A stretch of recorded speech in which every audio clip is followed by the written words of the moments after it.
Bienvenue! Avant de commencer, j'aimerais savoir d'où vous écoutez et à quelle heure vous aimez écouter ces histoires. Je lirai vos commentaires. Sans plus attendre, commençons. Je n'ai jamais aimé les stations-service, même enfant.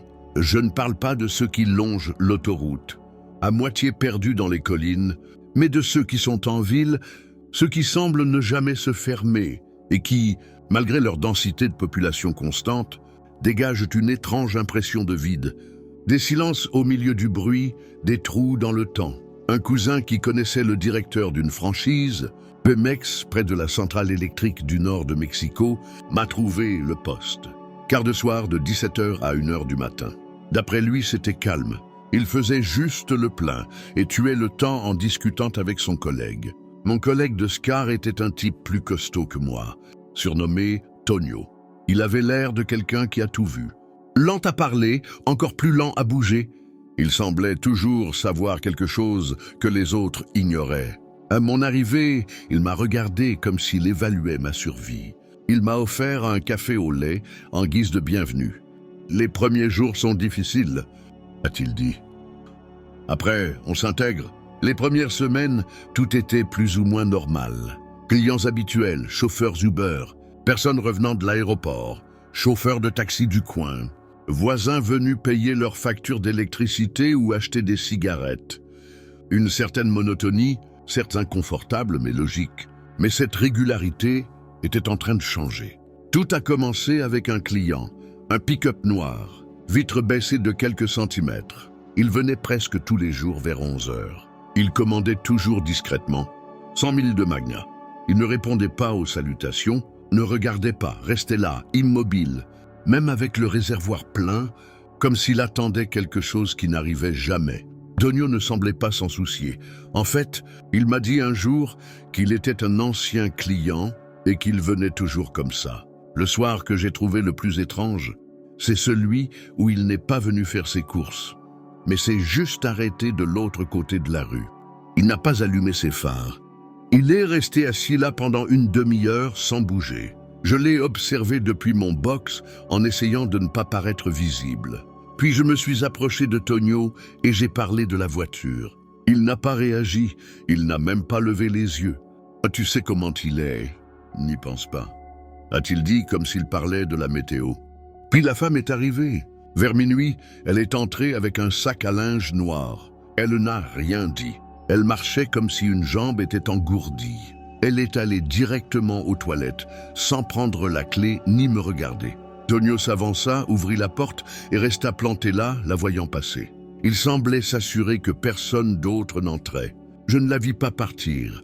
Je fixai l'écran de la caméra, attendant. Au bout d'un moment, je sortis pour vérifier. Les toilettes étaient vides, le sac avait disparu et il y avait une odeur. Je ne saurais dire laquelle exactement. Quelque chose de sucré mais métallique. Et sur le miroir, une ligne avait été tracée avec le doigt, comme si quelqu'un avait essayé d'écrire quelque chose et avait changé d'avis. Tonio n'a pas fait de commentaire. Il a juste dit qu'il ne fallait pas parler à ceux qui ne parlent pas en premier. La phrase m'a marqué. Je ne savais pas s'il faisait une métaphore ou s'il croyait vraiment qu'il y avait des règles spécifiques pour ces personnes. Je lui ai demandé si cela lui semblait normal, si ce genre de choses arrivait vraiment souvent. Il n'a pas répondu. Il a juste allumé une cigarette et, tout en l'allumant calmement, il a murmuré que ces choses arrivent plus souvent aux non-croyants. Je lui ai dit que j'étais athée. Non pas pour faire le brave, mais parce que je n'avais vraiment pas de meilleure explication. Après ça, on n'a plus beaucoup parlé. J'ai commencé à remarquer d'autres choses. Des clients qui arrivaient sans rien faire. Des gens qui restaient devant le magasin puis repartaient. La caméra des toilettes qui se figeait parfois. Des objets qui n'étaient plus là où on les avait laissés. Tonio n'a toujours pas réagi, pas une seule plainte. C'était comme si j'avais déjà tout naturalisé. Il ne m'a dit qu'une seule fois que le précédent, ramasseur de plage, avait tout simplement arrêté de venir. Personne ne savait pourquoi. J'ai même envisagé d'arrêter, mais je ne voulais pas paraître paranoïaque. J'ai tenu bon jusqu'à la dernière nuit. C'était calme, trop calme en fait. Il était un peu plus de 13h. Quand j'ai entendu un bruit sourd derrière l'appareil, je suis allé aux toilettes. La porte était ouverte. Le miroir brisé et sur le mur, écrit au feutre épais, à peine visible, survivre. Les lettres étaient incomplètes, comme si quelqu'un avait été interrompu. L'endroit était vide. Cette odeur, plus forte en cette période de confinement, celle d'un passé révolu, était de retour. Je suis rentré chez moi sans parler à Tonio. Je n'y suis jamais retourné. Pendant des jours, j'ai essayé d'oublier, mais de petites choses ont commencé à me perturber. Des objets qui bougeaient, des caméras de sonnette qui se déconnectaient toutes seules, des bruits faibles alors que tout aurait dû être silencieux. Une nuit, j'ai même juré avoir entendu la fenêtre de la salle de bain se fermer toute seule. Je ne savais pas quoi faire. Je ne savais pas si j'étais sous l'emprise d'un sort ou si j'avais ramené quelque chose de cet endroit. J'ai appelé Tonio. Il m'a répondu comme s'il attendait mon appel. Il ne m'a pas demandé pourquoi j'appelais, il m'a juste écouté. Je lui ai dit que je ne savais pas quoi faire, que quelque chose clochait, qu'il y avait quelque chose d'anormal. Il m'a simplement répondu « D'abord, tu dois nettoyer la maison à l'eau bénite. » Et il a raccroché. Musique. Je travaillais au stand 7 sur l'une des autoroutes les plus fréquentées reliant Mexico au nord du pays. C'était une ligne droite, bordée de plaines arides et de broussailles à peine visibles dans l'obscurité. Le jour, le paysage était monotone. Mais la nuit, la route dégageait une atmosphère qui vous faisait vous sentir petit, comme si le monde entier se réduisait à ce rectangle éclairé au néon où je passais mes heures de travail. J'étais au péage depuis 2 ans. Au début, c'était un travail comme un autre. J'arrivais à 22 heures, saluais mon collègue de l'équipe précédente, vérifiais la caisse et me préparais à de longues heures de monotonie. Les chauffeurs parlaient rarement, à part un « bonne nuit » ou un grognement en me tendant l'argent. Certains, les plus amicaux, m'offraient un café ou une viennoiserie, mais la plupart voulaient simplement repartir. Je les comprenais. Personne n'a envie de s'arrêter sur l'autoroute à minuit. La cabine était une cabine en béton, avec une fenêtre coulissante et un ventilateur qui bourdonnait comme un insecte piégé. À l'intérieur se trouvait un fauteuil inconfortable, une thermos de café et une radio qui captait à peine un signal. Dehors, la nuit était dense. Les phares des voitures apparaissaient comme des points lointains, grossissant jusqu'à m'aveugler avant de disparaître dans l'obscurité. Parfois, le silence entre 2 véhicules était si profond que j'entendais ma propre respiration. Ce rituel avait quelque chose d'hypnotique, mais aussi de déstabilisant, comme si la route vous observait. Tout a commencé par une nuit de novembre, alors que le froid commençait à s'infiltrer par les interstices du péage. Il était environ 1h du matin et la circulation était plus lente que d'habitude. J'étais en train de noter les derniers kilomètres parcourus dans mon carnet, lorsqu'une voiture s'est arrêtée devant ma fenêtre. C'était une vieille berline grise à la peinture écaillée. Le conducteur était un homme d'âge moyen, au visage pâle et aux yeux cernés. Il n'a rien dit, il m'a juste tendu un billet de $100. Je lui ai rendu la monnaie et le reçu, mais il n'a pas bougé. Il m'a regardé avec une expression indescriptible. Ce n'était pas menaçant, mais ce n'était pas normal non plus. On aurait dit qu'il était perdu. Il a fini par démarrer, mais cela m'a laissé un sentiment de malaise indescriptible. Plus tard dans la nuit, j'ai vu quelque chose qui m'a fait douter de ma propre vision. Je regardais la route, attendant le prochain véhicule. Quand j'ai aperçu une silhouette à quelques mètres du péage, juste là où les phares s'éteignaient, elle était grande, mince et immobile. Le regard fixé dans ma direction, j'ai cru qu'il s'agissait d'un piéton perdu, même s'il était rare que quelqu'un marche là. J'ai crié « J'ai besoin d'aide !» mais je n'ai pas eu de réponse. La silhouette est restée immobile. Je me suis levé de ma chaise, le cœur battant, et quand j'ai regardé à nouveau, elle avait disparu. J'ai ensuite vérifié les caméras de sécurité, mais il n'y avait rien, juste la route déserte. Au début, j'ai essayé de me convaincre que c'était mon imagination. Les longues nuits, la fatigue, l'isolement, tout cela peut vous jouer des tours, mais ça ne s'est pas arrêté là. J'ai commencé à remarquer des petits détails qui m'agaçaient. La radio, par exemple, changeait parfois de station toute seule, se réglant sur une station qui n'émettait que des parasites, avec un murmure à peine audible. Un jour, j'ai entendu comme une voix qui m'appelait.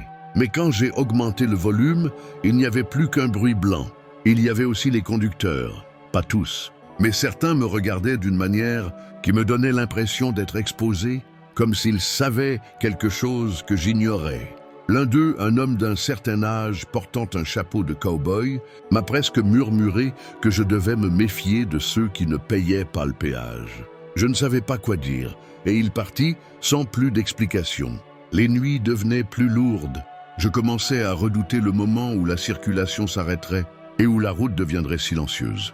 Chaque ombre au loin me semblait une menace. Le moindre bruit, aussi infime soit-il, me faisait sursauter. Un jour, vers 3 heures du matin, j'entendis des pas devant le péage. Ils étaient lents, posés, comme si quelqu'un tournait en rond autour du box. J'ai regardé par la fenêtre, mais je n'ai rien vu. Les pas se sont arrêtés juste devant la porte.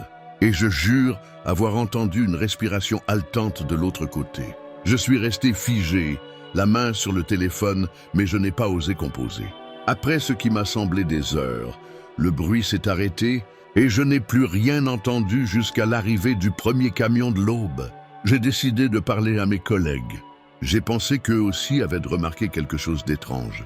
La plupart ont ri, disant que les autoroutes ont toujours des histoires à raconter et qu'il était normal d'imaginer des choses. Pendant l'équipe de nuit, mais l'une des vétérantes, une femme nommée Rosa, qui travaillait au péage depuis 15 ans, m'a regardé sérieusement et m'a dit que je n'étais pas la première à me plaindre de choses étranges au péage. 7. Il n'a donné aucun détail, me conseillant simplement d'avoir un chapelet ou quelque chose qui m'apporterait la paix. Je ne suis pas croyant, mais j'ai acheté un bracelet turc contre le mauvais œil et je l'ai porté à chaque service, même si je ne pensais pas que cela servirait à grand-chose. La situation a tellement empiré que j'ai commencé à trouver des excuses pour ne pas aller travailler. Je disais que j'étais malade, que j'avais une urgence familiale, que j'étais prêt à tout pour éviter le quart de nuit. Mais je ne pouvais pas me permettre d'abandonner. Je vis seul, je paie un loyer, et le péage était la seule chose qui me maintenait à flot. Alors j'ai continué, même si chaque nuit était une épreuve d'endurance. J'en suis arrivé au point où je dormais mal. Je me réveillais avec des cauchemars où je voyais l'autoroute et des silhouettes me suivre dans le noir. Ma famille commençait à s'inquiéter, mais je ne savais pas comment expliquer ce qui se passait sans avoir l'air de perdre la tête. Un jour, dans un moment de désespoir, j'ai tout raconté à ma meilleure amie. Anna, elle m'a écouté sans me juger, mais au final, elle a dit quelque chose qui m'a fait douter de moi-même. Et si on exagère, on travaille seul la nuit dans un endroit effrayant. C'est peut-être notre esprit qui crée ces choses. Ces mots m'ont blessé, mais ils m'ont aussi fait réfléchir. Et si elle avait raison, et si tout cela était dû à mon stress, à ma solitude, j'ai décidé que je ne pouvais pas continuer comme ça. J'ai suivi une thérapie. La psychologue m'a aidé à comprendre que l'isolement et la fatigue pouvaient amplifier mon anxiété. Elle m'a prescrit des exercices de respiration et des techniques d'apaisement et m'a encouragé à parler à mon superviseur d'un changement d'horaire. Mais avant de demander ce changement, j'ai fait quelque chose que j'ai honte d'admettre aujourd'hui. Pendant des mois, j'ai fait comme si ce qui m'arrivait était pire qu'il ne l'était en réalité. Je ne sais pas pourquoi. Peut-être cherchais-je à attirer l'attention, ou peut-être était-ce une façon de justifier ma peur. Je racontais des histoires exagérées à mes camarades, que j'avais vu quelqu'un au milieu de la route, que le péage avait été fermé sans raison, que j'avais trouvé des empreintes de pas dans la poussière devant le portail. Ils m'ont cru, ou du moins ont fait semblant, et cela m'a donné un sentiment de reconnaissance. Mais cela m'a aussi enfoncé encore plus profondément dans ma paranoïa. Quand j'ai finalement parlé à mon superviseur, je lui ai dit la vérité. Le travail de nuit me pesait mentalement et j'avais besoin de changement. Je n'ai pas évoqué les choses bizarres. J'ai juste parlé de ma santé. Il m'a proposé le quart du matin de 6h à 14h et j'ai immédiatement accepté. Ce changement a été un soulagement. La route n'était plus la même pendant la journée. Il y avait plus de circulation, plus de bruit, plus de vie. Le péage ne me semblait plus un piège. C'était toujours la même cabine en béton, mais sous le soleil, aucune ombre ne semblait me rôder autour de moi. 6 mois se sont écoulés depuis, je suis toujours en thérapie pour gérer mon anxiété. J'ai appris à reconnaître les moments où mon esprit commence à s'embrouiller et même si je ne suis pas complètement rétabli, je vais mieux. Je n'ai plus vu de silhouette dans le noir, ni entendu de pas qui n'existent plus. La route n'est plus qu'un lieu de travail pour moi maintenant. Mais il y a des soirs où, chez moi, j'entends le grondement lointain des voitures. Je me demande si tout cela n'était pas vraiment le fruit de mon imagination. Car même si je ne l'avoue pas à voix haute, une nuit, juste avant mon changement d'équipe, j'ai vu quelque chose que je ne peux expliquer. C'était mon avant-dernière nuit de garde de nuit. Je rassemblais mes affaires, prêt à fermer à clé, quand une voiture s'est arrêtée devant le péage. C'était la même berline grise que la première fois, avec la peinture écaillée. Le chauffeur, le même homme aux yeux creux, me fixait du regard. Cette fois, il ne me tendit pas de facture, se contenta de sourire, un sourire qui n'atteignit pas ses yeux, et dit « Tu ne seras plus là, n'est-ce pas ?» Avant que je puisse répondre, il démarra et disparut au bout de la route. J'ai ensuite vérifié les caméras, comme d'habitude. La voiture n'apparaissait jamais sur les enregistrements. Musique. Le moteur du camion rugissait tandis que nous roulions dans les rues de Monterrey. L'air sentait l'humidité et les restes de nourriture pourrie qui s'échappaient des conteneurs. Je travaillais de nuit à ramasser les ordures avec 3 collègues. Javier, le chauffeur, Luis, qui s'occupait du compacteur, et Sébastien, le plus jeune, qui plaisantait toujours pour égayer les journées.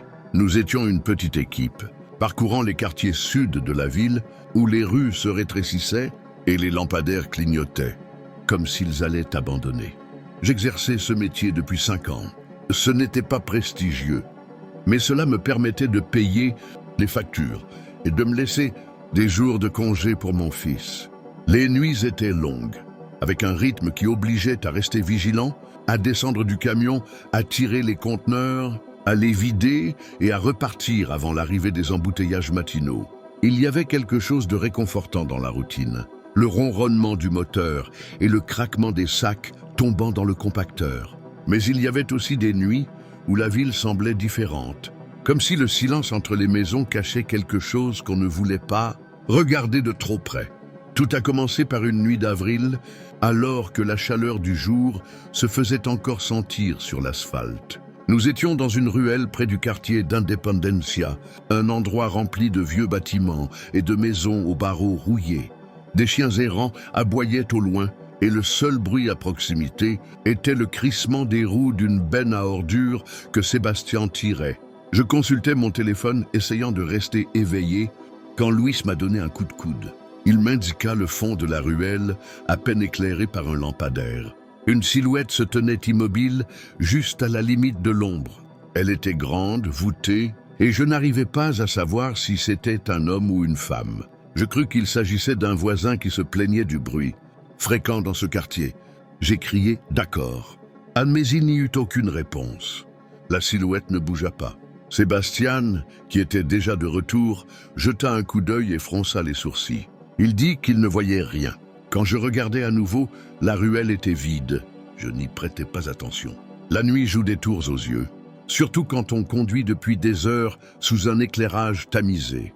Mais le lendemain, Javier me raconta qu'il avait vu quelque chose de similaire dans un autre quartier, près d'un lotissement. Il a dit que c'était comme si quelqu'un les observait, mais lorsqu'il a fait demi-tour pour éclairer les phares, il n'y avait personne. Nous avons ri, les appelant les fantômes des poubelles, mais la plaisanterie n'a pas duré longtemps. J'ai commencé à remarquer des choses étranges dans les semaines qui ont suivi. Des conteneurs qui semblaient avoir été déplacés, même si personne ne les avait touchés. Des sacs qui semblaient avoir été fouillés. Un jour, nous avons trouvé un tas de vieux vêtements éparpillés dans la rue, comme si quelqu'un avait tenté d'en faire une silhouette humaine. La nuit qui a tout changé, c'était un jeudi, vers 2 heures du matin. Nous étions dans un nouveau lotissement, un de ces quartiers où les maisons sont à moitié construites et les terrains vagues s'empilent. Le camion était à l'arrêt, pendant que Louis et moi vidions une benne. Sébastien, qui filmait toujours des bêtises avec son téléphone, a dit qu'il allait filmer la ruelle parce qu'elle donnait une ambiance de film d'horreur. Il a ri en fixant l'obscurité, déplaçant son téléphone comme une caméra professionnelle. Soudain, il s'est tu. Je me suis approché et lui ai demandé ce qui n'allait pas. Il m'a montré l'écran. Sur la vidéo, à peine visible dans l'obscurité, on pouvait voir une silhouette floue. Elle était grande, les épaules rondes, et semblait se tenir à quelques mètres du camion. L'image était granuleuse, comme si le téléphone avait eu du mal à faire la mise au point, mais elle était là. Elle ne bougeait pas, elle nous fixait du regard.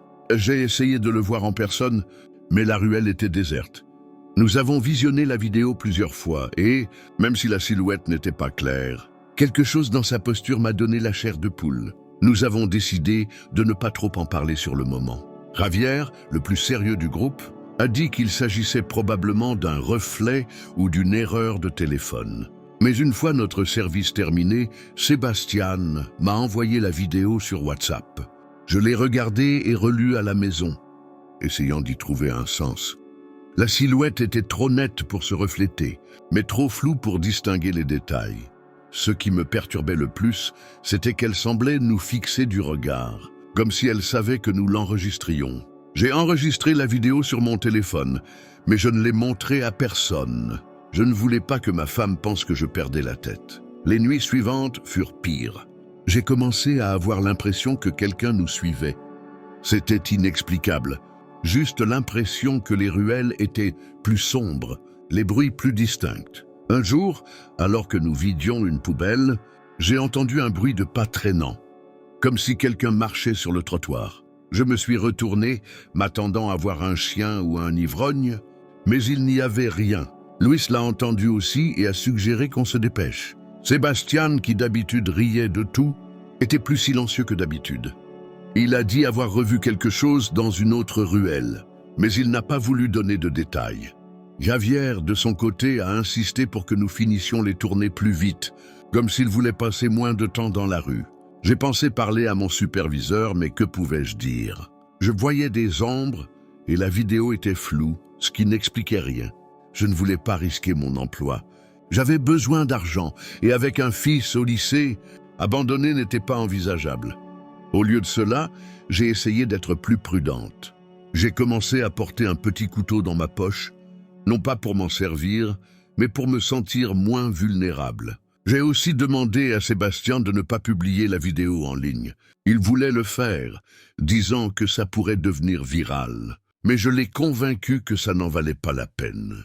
Je ne voulais pas attirer l'attention ni passer pour un fou. Une nuit, vers 3 heures du matin, il s'est passé quelque chose que je n'arrive pas à oublier. Nous étions dans une zone industrielle pleine d'entrepôts et de terrains grillagés. Le camion était garé et j'étais seul à l'arrière, à vérifier un conteneur coincé. Les autres étaient à l'avant, discutant de l'itinéraire.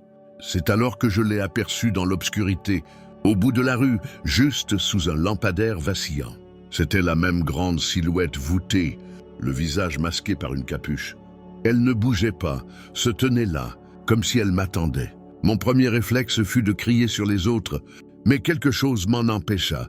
Ce n'était pas vraiment de la peur, mais le sentiment que si je le faisais, quelque chose de pire pourrait arriver. Je serrais plus fort le conteneur, comme si le métal froid pouvait m'ancrer à la réalité et grimper dans le camion sans le quitter des yeux.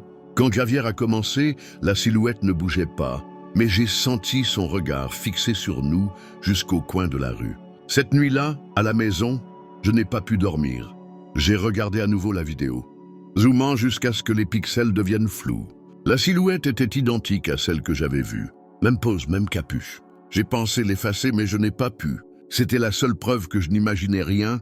Le lendemain, j'ai parlé à Louis en privé. Je lui ai raconté ce que j'avais vu et je lui ai montré la vidéo.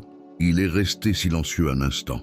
Puis il a admis qu'il avait, lui, aussi ressenti quelque chose d'étrange ces dernières semaines, comme si quelqu'un les observait. Il a raconté qu'une fois, alors qu'il conduisait le compacteur, il avait vu une ombre se déplacer rapidement entre 2 conteneurs, mais qu'il avait cru à un animal. Il ne voulait plus revoir la vidéo.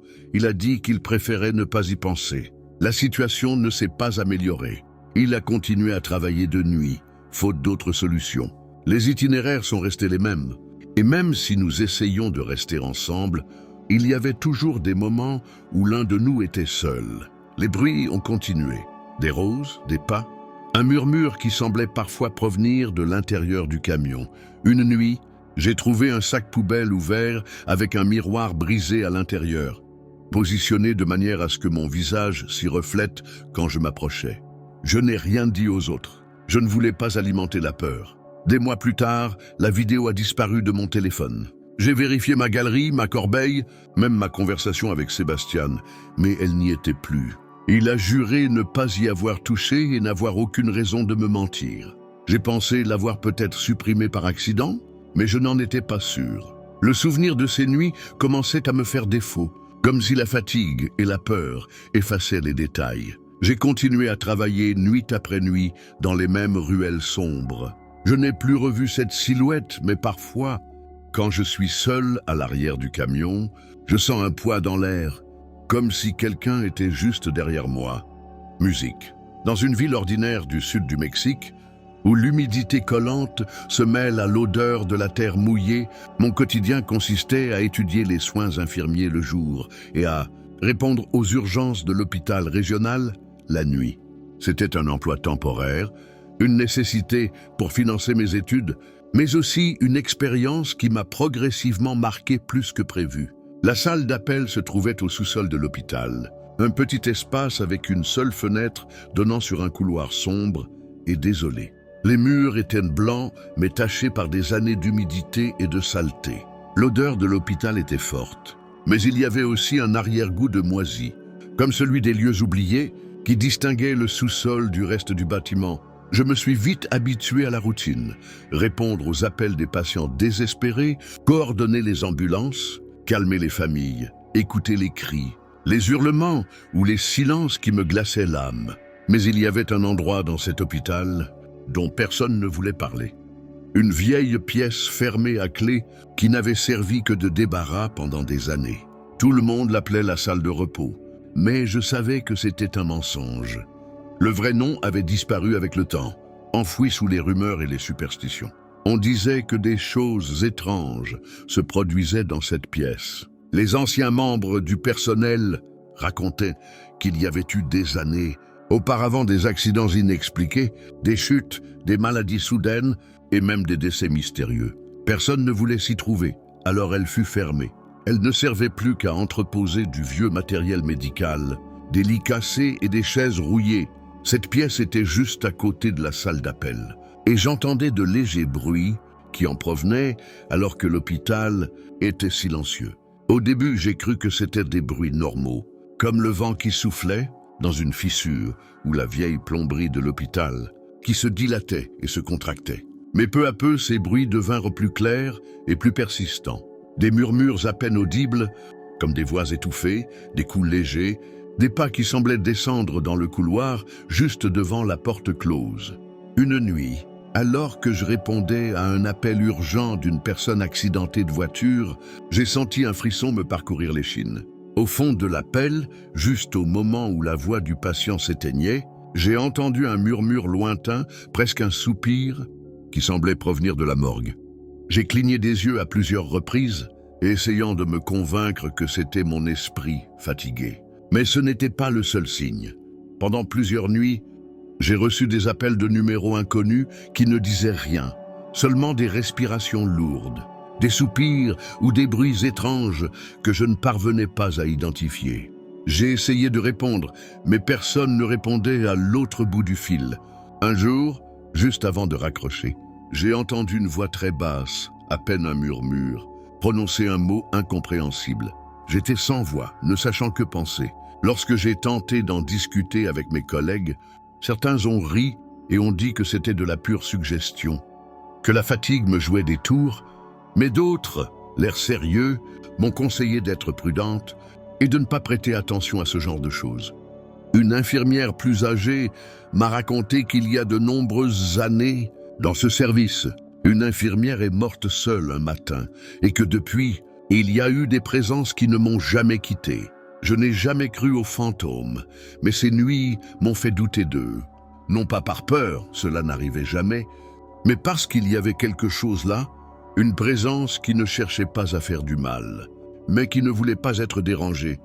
J'avais l'impression d'être observé depuis le silence. Une nuit particulièrement intense, après un appel angoissant d'un homme qui avait fait une chute à son domicile, la lumière de la salle d'appel s'est mise à clignoter de façon erratique. L'air devint froid et lourd, comme si l'atmosphère avait changé sans raison. Du coin de l'œil, j'aperçus une ombre se diriger droit vers la porte menant au débarras. L'espace d'un instant, j'eus l'impression d'être accompagné, de ne pas être seul dans cette petite pièce remplie de fils, de téléphones et d'écrans. Je n'ai pas bougé, je n'ai pas parlé. J'ai juste pris une grande inspiration et attendu. L'ombre a disparu. Cette nuit-là, sans trop y penser, j'ai fait quelque chose que j'avais évité jusque-là. J'ai pris les clés auprès du personnel de maintenance. Nous avions un kit au bureau central pour les urgences, et je me suis approché de la porte de la pièce verrouillée. La curiosité avait pris le dessus. Ou peut-être était-ce plus grave, un besoin inexplicable de comprendre, de confirmer que tout cela avait une certaine logique, si infime soit-elle. La serrure tourna avec un grincement sec. Je l'ouvris lentement.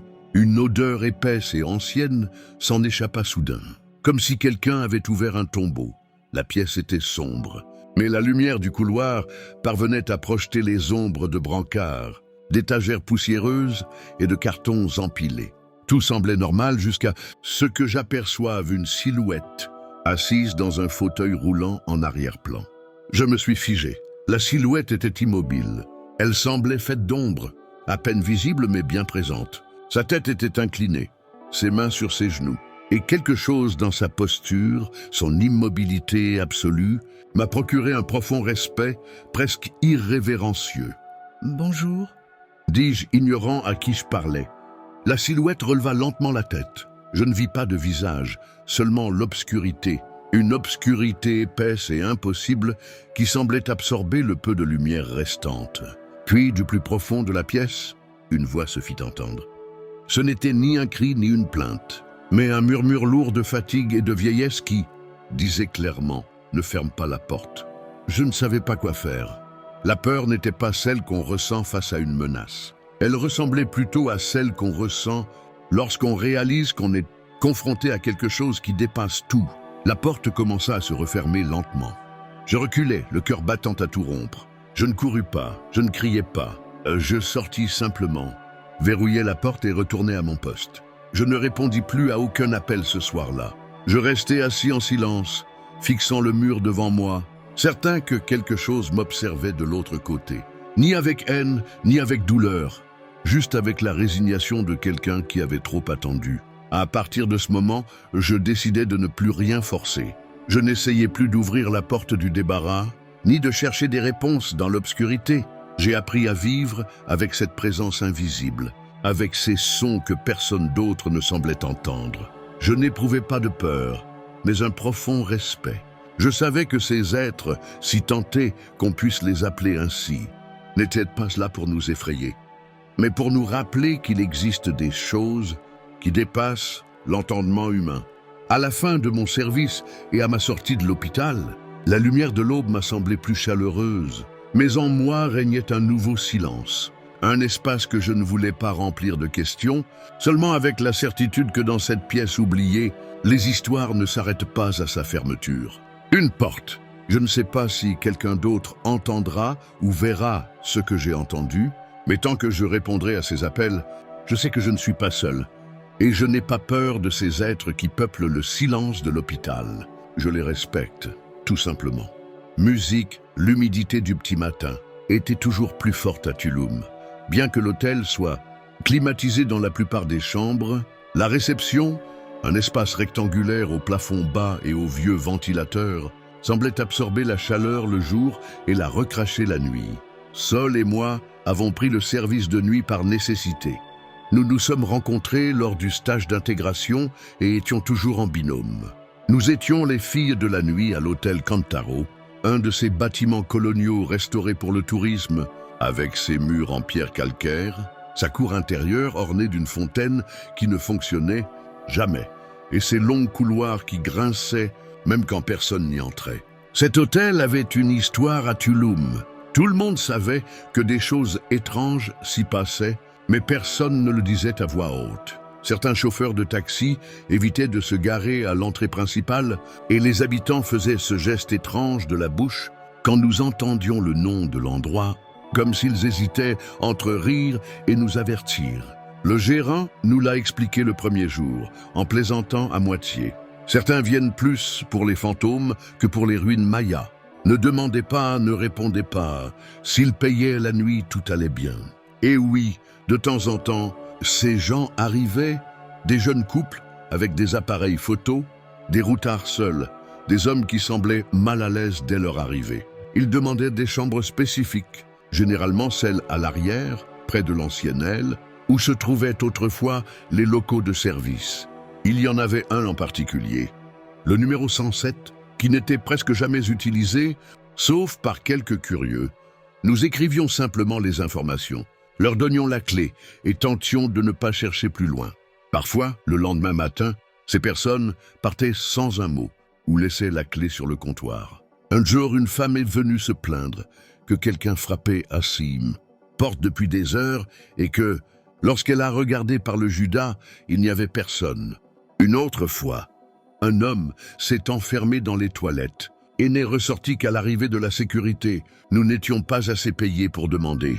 Ce soir-là, Sol et moi étions seuls. C'était la basse saison et l'hôtel était à moitié plein. Elle vérifiait la caisse et je mettais à jour les registres. Lorsqu'un jeune homme mince, à l'allure étrangère, est entré. Il portait un petit sac à dos, des vêtements propres, mais avec des traces d'humidité sur les épaules. Il a demandé une chambre pour une nuit, sans préciser laquelle. Quand je lui en ai proposé une près du jardin, il a dit qu'il préférait une des anciennes. Je lui ai donné la chambre 107. Il m'a regardé comme s'il avait deviné quelque chose et m'a remercié discrètement. Il est monté à l'étage. Sol haussa un sourcil et sourit, avec cette expression que nous utilisions quand quelque chose nous donnait un mauvais pressentiment. Encore un chasseur de fantômes, j'acquiesçais. Il n'y avait pas grand-chose à ajouter. Peu après minuit, les bruits habituels de l'hôtel recommencèrent. Le vrombissement des ventilateurs, le craquement du plafond. Un client descendant chercher des glaçons ou une bouteille d'eau. Sol s'est endormi sur le comptoir, comme cela lui arrivait parfois. J'ai commencé à lire mes messages sur mon téléphone. Tout semblait normal jusqu'à ce que j'entende un bruit aigu, comme le grincement d'une vieille porte qui s'ouvre lentement. Il provenait du couloir de droite, celui qui menait à l'ancienne aile. Je me suis levé lentement, non par courage, mais par habitude de surveiller des choses que personne d'autre ne ferait. Je me suis dirigé vers la bifurcation et j'ai jeté un coup d'œil. La lumière au bout du couloir vacillait. Ce n'était pas nouveau. Cela arrivait de temps en temps, mais cette fois, cela m'a donné une sensation étrange. Je ne sais pas comment l'expliquer. C'était comme si tout le couloir était plus tendu. J'ai décidé de ne pas m'approcher davantage. Je suis retourné à la réception et j'ai essayé de me convaincre que je n'avais rien vu, à l'extérieur du bâtiment. Mais au moment où je m'asseyais, j'ai entendu la voix. Ce n'était ni un cri ni un gémissement. C'était une voix de femme très claire qui disait « À l'aide ». Elle venait du couloir. Je me suis figé. Sol a été réveillé par la sonnerie de son téléphone au même moment. Quand j'ai décroché, personne n'a parlé à l'autre bout du fil. Juste un souffle très faible, puis un clic. Sol m'a regardé en silence, sans poser de questions. Elle s'est levée et est allée dans la petite pièce où nous gardions les lampes de poche. Elle m'en a proposé une sans rien dire. « On y va ensemble ?» ai-je demandé, même si ce n'était pas nécessaire. Elle a hoché la tête. Le couloir semblait plus long que d'habitude. La lumière baissait sans cesse. Quand nous sommes arrivés devant le 107, tout était calme. J'ai frappé à la porte. Rien. De nouveau, personne n'a répondu. Sol s'est retourné. La poignée était ouverte. La chambre était vide. Le lit était fait, les fenêtres fermées. Tout était impeccable.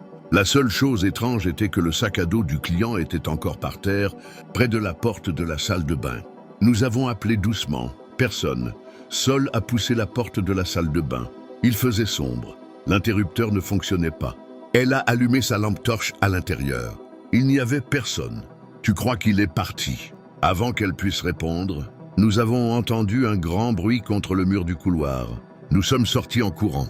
Le bruit provenait de la chambre 109, 2 portes plus loin, mais il n'y avait personne. La chambre était fermée depuis des semaines à cause d'une fuite. Nous avons essayé de l'ouvrir, l'avons verrouillé et avons écouté la porte. Silence. Nous sommes retournés au 107 pour récupérer le sac à dos du client et l'apporter à la réception, mais en entrant, il avait disparu. La chambre était la même, sauf qu'il y avait maintenant un mot plié en 3 sur l'oreiller. C'était une feuille de papier du registre de l'hôtel. La porte ne se verrouille pas de l'intérieur. Il n'est pas prudent de rester. Je l'ai su trop tard. Ne tamisez pas les lumières. Ne répondez pas si on frappe. Vous n'êtes pas seul. Il n'y avait pas de signature dessus non plus. Nous avons regardé autour de nous. Cette fois, la porte était verrouillée de l'intérieur. Nous l'avons ouverte sans problème. Nous sommes descendus à la réception dans un silence pesant. Sol ne s'est pas rendormi cette nuit-là. Moi non plus. Le lendemain matin, le gérant est arrivé tôt. Nous lui avons tout raconté. Il n'a pas été surpris. Il a juste dit qu'ils appelleraient la maintenance pour vérifier la serrure et l'éclairage du couloir. La chambre 107 est restée vide cette nuit-là et bien d'autres encore. Personne n'est venu récupérer le sac à dos et le nom du client n'apparaissait pas sur les dossiers précédents. Mais le plus étrange était qu'après avoir examiné les caméras du couloir, personne n'avait jamais été vu entrer ou sortir de cette pièce. Quelques jours plus tard, alors qu'il nettoyait la chambre 109 pour tenter de la rouvrir, le personnel d'entretien a découvert autre chose. Des empreintes de mains sur le mur intérieur, juste derrière la tête de lit, comme si quelqu'un avait gratté depuis l'intérieur. Ils n'ont rien dit officiellement. Ils ont juste refermé la chambre et nous ont demandé de ne pas mentionner la découverte. Une semaine plus tard, l'une des femmes de chambre, Gloria, s'est évanouie. Après être entrée par accident dans la chambre 107, elle a dit que quelqu'un l'avait poussée de l'intérieur. Lorsqu'ils ont vérifié son horloge numérique, elle indiquait une heure différente de la réalité, 3 heures d'avance. Personne ne comprenait pourquoi. Dès lors, nous évitâmes d'y aller, même pendant la journée. Une nuit, alors que Sol descendait au débarras pour récupérer des draps, elle entendit des pas derrière elle. Elle revint en pensant que c'était moi, mais je n'avais pas bougé. Elle dit que les pas s'étaient arrêtés lorsqu'elle s'était arrêtée, et qu'au moment où elle atteignit l'ascenseur, elle entendit distinctement son nom murmuré depuis la cage d'escalier. Un certain temps passa. Un soir, une jeune femme est venue à la réception. Elle a dit qu'elle cherchait la chambre où tout s'était passé. Elle n'a pas expliqué comment elle le savait. Mais son ton était si assuré que nous avons été sans voix. Nous lui avons proposé une autre chambre. Mais elle a insisté pour la chambre 107. Nous la lui avons donnée. Elle a payé la nuit avec des billets humides et a souri sans dire au revoir. Elle n'est jamais descendue prendre le petit déjeuner. Lorsque le personnel monta pour faire le ménage, il trouva la chambre vide. Pas de valise, pas de serviettes usagées, pas de traces sur le lit. Mais sur le miroir, écrit d'une manière trouble qui ressemblait à de la vapeur sèche, un seul mot était inscrit. Depuis lors, la réception reçoit régulièrement des appels du 107 en pleine nuit. Parfois, ils raccrochent dès qu'on répond. D'autres fois, on n'entend que cette même faible respiration. Dans ce cas, Sol et moi nous regardons et notons l'heure. Nous ne remontons plus jamais ensemble et évitons de réserver cette chambre, sauf si quelqu'un insiste beaucoup. Et s'il le fait, nous lui donnons la clé en l'avertissant silencieusement, car à l'hôtel Cantaro, certaines portes s'ouvrent toutes seules, mais elles ne se ferment pas toutes. Musique. À l'usine de recyclage où je travaillais, en périphérie de Mérida, les quarts de nuit étaient les moins appréciés, non seulement à cause de la fatigue, mais aussi de l'isolement. Durant ces heures, l'endroit devenait différent. Les machines à l'arrêt, le faible bourdonnement de l'éclairage industriel, les piles de matériaux empilés, telles des silhouettes déformées qui semblaient bouger à chaque ombre. J'ai accepté ce poste parce qu'il était mieux payé et parce que j'avais besoin d'argent. Personne ne travaille 12 heures par nuit pour rien. Le bâtiment principal était un gigantesque entrepôt divisé en sections par des barres métalliques qui séparaient le papier, le plastique, les métaux et les déchets organiques. Sur le côté, un petit bureau aux fenêtres opaques servait de centre de contrôle. J'y passais la plupart de mon temps. Il y avait un vieil ordinateur, quelques écrans affichant des caméras de surveillance et un tableau blanc avec les instructions du superviseur. La nuit, j'étais complètement seul. J'étais chargé de surveiller les incendies spontanés, phénomène étonnamment fréquent avec certains déchets, de vérifier la température de certains compresseurs et, surtout, d'empêcher les gens d'entrer. Des vagabonds, des ramasseurs illégaux et même des enfants curieux. On ne pouvait faire confiance à personne. La première fois que j'ai remarqué quelque chose d'étrange, c'était vers 3 heures du matin, une de ces nuits humides où tout semble plus calme. Une des caméras a détecté un mouvement près de la zone de stockage du papier. J'ai pensé que c'était un chat ou un mapache. Je suis descendu avec ma lampe de poche. Je n'ai rien trouvé. Mais j'ai senti une odeur de terre humide et fraîchement retournée, comme si quelqu'un avait creusé à proximité. De retour au bureau, j'ai réécouté l'enregistrement. Il n'y avait rien, pas même le mouvement que je croyais avoir perçu. Une autre nuit s'est écoulée, puis une autre, tout était calme. Je pensais que c'était le sommeil ou ma vue, mais j'ai commencé à entendre des choses. Des bruits sur le toit de l'abri, des coups violents sur les murs extérieurs, même des rires ou quelque chose qui ressemblait trop à ça. J'essayais de les ignorer. On imagine facilement des bruits dans un endroit pareil la nuit, jusqu'à ce qu'une nuit, le système de caméra se déclenche 1 seconde. Un scintillement. Tout est devenu noir, puis est revenu. J'ai vérifié les câbles. Tout semblait aller bien. Mais sur l'écran de la section métaux, j'ai aperçu un instant quelqu'un debout parmi les piles de canettes pressées. Il était parfaitement immobile. Il ne bougeait pas, il ne portait pas d'uniforme. Il courait. Regardez, il m'a fallu moins d'1 minute pour y arriver. Il n'y avait personne. Les canettes étaient intactes. Il n'y avait aucune trace de pas. Mais sur le sol en béton, il y avait quelque chose qui n'aurait pas dû être là. Un bracelet en tissu, un de ceux fournis par les hôpitaux. Il portait des traces de séchage. Je ne l'ai pas touché, je l'ai juste regardé. Et je suis retourné au bureau, la peau gelée. J'en ai parlé au superviseur le lendemain. Il m'a dit que c'était déjà arrivé, pas à tout le monde, mais à certains travailleurs de nuit, des choses qui n'ont pu être expliquées qu'1 semaine plus tard. Puis ils se sont calmés. Tu dors mal. Ça te perturbe. C'est la seule chose qu'il a ajoutée. Les nuits suivantes, je me suis forcé à enregistrer des parties de mon car avec mon téléphone. Ce n'était pas pour avoir des preuves, c'était pour avoir l'impression d'avoir quelque chose qui me rattache à la réalité, mais les vidéos étaient toujours les mêmes. Silence, lumière artificielle, longues ombres. Jusqu'à mardi soir. À 2h47 du matin, j'ai reçu une notification de mouvement dans le rayon des déchets organiques. C'était la zone la plus désagréable. On y entreposait des restes de nourriture, des légumes et même des animaux morts. L'odeur était constante et la chaleur montait en raison de la décomposition. J'ai vu sur la caméra quelqu'un se déplacer parmi les sacs, grands, minces et torse nu. L'image était granuleuse, mais il semblait confus. Ça ne collait pas. Je suis parti immédiatement. J'ai traversé les allées, me suis couvert la bouche à cause de l'odeur. Et je n'ai vu personne, juste des sacs déchirés, comme si quelqu'un avait fouillé dedans, quelqu'un avec les mains. J'ai couru vers l'arrière. Quand j'ai visionné les images, il y avait des parasites au moment même où ils bougeaient. Après cela, j'ai commencé à remarquer quelqu'un entrer dans l'usine sans laisser de traces. Il n'y avait pas que les caméras, mais parfois je trouvais des objets égarés, des outils, des gants et même des bouteilles d'eau qui n'étaient pas à moi. Un jour, en arrivant, ma chaise était tournée vers la porte, comme si quelqu'un m'attendait. Un autre soir, alors que je marchais dans le couloir, j'ai entendu quelqu'un respirer juste derrière moi. Je me suis retourné. Rien. Mais quand j'ai éclairé le sol, j'ai vu des traces de pas nus et humides, comme si quelqu'un sortait d'une douche. J'ai de nouveau parlé au superviseur. Cette fois, il n'a pas réagi de la même manière. Il a baissé la voix.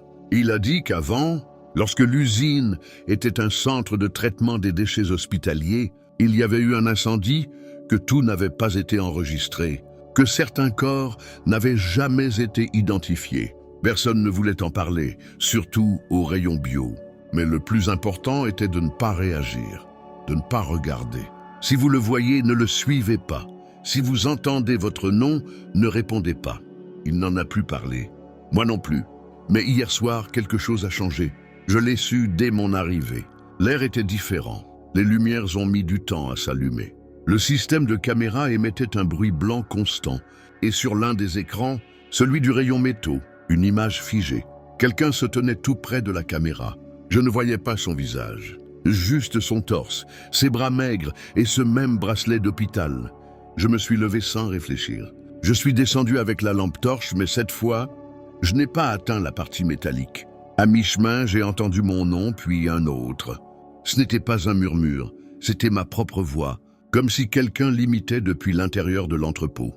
Je suis resté immobile 1 minute, peut-être 2, puis j'ai fait demi-tour et je suis retourné au bureau. Aujourd'hui, j'ai demandé un changement d'équipe. On m'a dit qu'il n'y avait plus de place et que ça ne prendrait pas 1 mois si quelqu'un démissionnait. Alors, je suis toujours là à attendre, car chaque nuit, ça me semble plus proche. Et je ne vois plus seulement les choses sur les écrans. Maintenant, j'entends aussi des pas dans l'escalier, des coups légers. Parfois, la porte du bureau s'entrouvre de quelques centimètres, comme si quelqu'un voulait entrer, mais attendait d'être invité. Hier soir, en vérifiant l'armoire à outils, j'ai trouvé quelque chose plié à côté de mes gants. Un vieil uniforme taché avec une étiquette presque usée. Une partie seulement portait l'inscription « Équipe de nuit ». Ce n'était pas mon uniforme, ni ma taille. Mais quand j'ai regardé vers le bureau depuis le bout du couloir, j'ai vu ma chaise bouger lentement, se tournant vers la porte. Cette fois, elle n'était pas vide. Musique. L'écran était divisé en 9 panneaux montrant les couloirs du bâtiment. Le hall, la porte principale et l'entrée de la cage d'escalier. Le service de nuit, à partir de 10 heures, était assuré depuis un centre de surveillance du quartier Doctorès à environ 8 km du site que je surveillais, une tour de bureaux à Romassure. Je n'ai jamais vu personne en personne. Je recevais les rapports par courriel et parfois on m'appelait pour vérifier une caméra en particulier. La plupart des nuits se ressemblaient. Quelques employés partaient tard. Le concierge nettoyait les ascenseurs, un homme ivre arrivait en titubant pour récupérer des affaires à son bureau. Rien ne se passait, jusqu'à un jeudi soir, il y a 2 mois, où quelque chose est apparu. Un léger mouvement. Sur la caméra 3, celle qui filmait le couloir menant à la cage d'escalier, j'ai aperçu une ombre. J'ai pensé que c'était mon reflet sur l'écran, ou que le capteur avait détecté un changement de lumière dû à une voiture dans la rue. J'ai rembobiné la séquence. Elle était là. Une forme noire glissait le long du mur, comme si quelqu'un avait couru silencieusement. Je n'ai rien dit. Parler d'ombre sur un écran, c'était presque invité à une visite aux RH. De plus, personne n'a été vu entrer dans le bâtiment. Pas d'accès libre, pas de carte d'accès. Rien. La nuit suivante, même chose, même couloir, même ombre. Mais cette fois, elle s'est arrêtée juste devant la sortie de secours. Elle semblait regarder la caméra. Je ne sais pas comment l'expliquer, mais à un moment, j'ai eu l'impression qu'elle savait que je l'observais. Au bout de 4 jours, j'ai commencé à tout noter dans un carnet. Le temps, la caméra, les mouvements. Je traitais ça comme un schéma, quelque chose qui devait avoir une explication. Je l'ai rationalisé. Fuite de lumière, défaillance des lentilles et même condensation sur les optiques. Mais chaque nuit, il devenait de plus en plus clair que ce qui se passait dans ce couloir n'était pas une erreur technique. Le lundi suivant, j'ai contacté le responsable de la maintenance de l'immeuble, un certain Ortega. Je lui ai demandé si quelqu'un avait accès à l'escalier par une autre entrée. Il m'a répondu que non. Je lui ai demandé de vérifier la porte et d'installer une 2e caméra. Il a accepté sans enthousiasme. J'ai trouvé étrange qu'il n'en demande pas plus. J'ai commencé à être obsédé. Pendant mon temps libre, j'ai visionné de vieux enregistrements, datant même de plusieurs mois. J'ai découvert que ce n'était pas la première fois que cela se produisait. En novembre, à 3h16 du matin, un phénomène similaire s'est produit. Une silhouette sombre a émergé de la porte et a disparu vers les ascenseurs. Bien qu'aucun mouvement n'ait été enregistré à aucun étage, personne n'a rien signalé cette nuit-là. Mais l'ombre était bel et bien là. Le lendemain matin, à 3h17, l'ombre est non seulement apparue, mais elle est restée. Pendant 27 minutes, elle est restée immobile devant la porte. Il n'y avait ni corps, ni visage, juste une silhouette opaque, comme si le couloir s'était effondré à cet endroit. C'était comme un espace où la lumière refusait d'entrer. J'ai appelé mon collègue de l'équipe. Suivante pour lui demander s'il l'avait vu aussi, il m'a répondu que non, que je voyais probablement des reflets ou des distorsions. Mais à la fin de l'appel, à voix basse, il m'a raconté qu'un événement étrange s'était produit en janvier. Une femme était entrée dans l'immeuble, avait monté les escaliers jusqu'au 9e étage et avait été retrouvée endormie dans la salle de maintenance. Ils n'ont jamais su comment il était entré. Il n'y avait aucune trace de cela dans les rapports. J'ai cherché dans les enregistrements de janvier et n'ai rien trouvé. Pas de femme, pas d'effraction, comme s'il était apparu de l'intérieur, comme s'il n'avait pas besoin d'entrer puisqu'il était déjà là. Vendredi, à mon arrivée au centre de surveillance, l'un des écrans était noir. Caméra 3. J'ai appelé le support technique. Ils m'ont dit qu'il y avait des interférences. Ils vérifiaient le câblage. J'ai demandé s'ils pouvaient installer une autre caméra dans le couloir. Ils ont répondu qu'il n'y avait pas de budget. Personne ne semblait particulièrement intéressé par ce que je disais. Ce soir-là, je n'ai regardé que les 8 autres écrans. Mais le couloir était toujours visible à travers le reflet de celui de l'entrée. Et là, à 15h19, j'ai vu l'ombre bouger à nouveau, comme si elle s'était dirigée vers l'objectif qui la fixait de loin. Je l'ai noté dans mon carnet, même si je savais que j'écrivais plus pour moi-même que pour un rapport officiel. Je devais décider si je devais rédiger un rapport officiel, sans insister auprès de mes supérieurs, mais je n'avais aucune preuve. Seulement des vidéos obscures, et mon carnet rempli d'heures et de descriptions vagues. Et pour être honnête, j'avais peur qu'ils arrêtent de m'appeler. C'était un travail payé à temps qui n'était pas exigeant. Je ne pouvais pas me permettre de paraître paranoïaque. Les loyers augmentent. La nourriture aussi, la peur. Au moins c'était gratuit. Mardi dernier, une réceptionniste de l'immeuble a signalé avoir entendu des pas dans l'escalier vers 15 heures. Il a dit qu'il était sorti pour vérifier, mais qu'il n'avait vu personne. Lorsqu'ils ont demandé dans le chat de sécurité si quelqu'un avait remarqué quelque chose d'étrange, personne n'a répondu. Je n'ai pas simplement fait une capture d'écran et l'ai enregistrée. Cette nuit-là, j'ai mal dormi. J'ai fait un rêve. Je marchais dans le couloir devant la caméra 3. Il n'y avait pas de lumière. Juste un bourdonnement constant comme celui de tubes fluorescents endommagés. Soudain, j'ai senti une présence derrière moi. Et quand je me suis retourné, je n'ai rien vu. Mais l'air était plus froid, comme si quelqu'un était passé il y a 1 seconde. Il y a 3 nuits, l'ombre n'était pas apparue dans le couloir. Je n'ai pas ressenti de soulagement non plus le lendemain. Je pensais que c'était fini. J'ai même dormi un peu plus paisiblement ce jour-là. Mais la nuit dernière, c'était différent. À 2h54, l'écran de la caméra du hall a montré quelque chose d'inhabituel. La porte de la cage d'escalier s'est ouverte toute seule. Personne n'est sorti. Personne n'est entré. Elle est restée ouverte 30 secondes, puis s'est refermée avec un bruit sourd. L'enregistrement était là, intact. J'ai montré la vidéo à un technicien système. Il m'a dit que cette porte n'aurait pu s'ouvrir que de l'intérieur. Il m'a regardé en silence un instant et m'a dit que parfois, les capteurs tombaient en panne. Mais j'ai lu autre chose sur son visage. Ce genre de malaise qu'on feint de ne pas ressentir quand on voit quelque chose qu'on ne comprend pas. Je n'avais pas envie de dormir ce jour-là.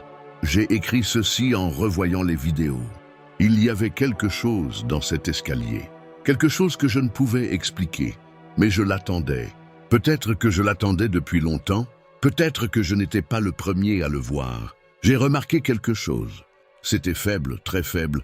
Dans l'enregistrement de 0254, juste au moment où la porte s'ouvrait, une ombre s'est reflétée sur la vitre de l'entrée principale. Il n'était pas dans le couloir. Il était dehors, comme s'il était enfin parti. Il n'y avait aucun signe de mouvement dans la rue. Personne n'avait actionné la porte extérieure. L'entrée principale semblait fermée toute la nuit. J'ai vérifié 3 fois. Comparant l'horodatage, rien. J'ai regardé l'écran. Il y avait 9 cases, mais une était noire. La caméra 3 ne fonctionnait toujours pas, mais j'aurais juré avoir vu quelque chose bouger dans le reflet de l'écran noir. Ce n'était pas une silhouette complète, juste une silhouette, comme si quelqu'un se trouvait de l'autre côté de l'écran.